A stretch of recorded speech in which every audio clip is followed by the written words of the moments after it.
দেখো x equal to a plus 1/a, y equal to a minus 1/a। Value বের করতে বলেছি x to the power 4 plus y to the power 4 minus 2x square y square.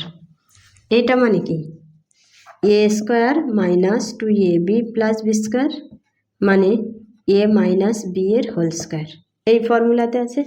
তাহলে এটাকে আমরা এভাবে লিখতে পারি x স্কোয়ার মাইনাস ওয়াই স্কোয়ারের whole square, x plus y x minus y এর হোল স্কোয়ার।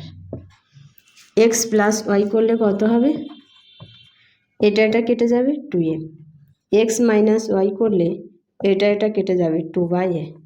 তাহলে 2a ইন্টু 2/a এর স্কোয়ার, এ কেটে গেলে 2 দুখানে 4, 4 4 16 অ্যান্সার। C option answer.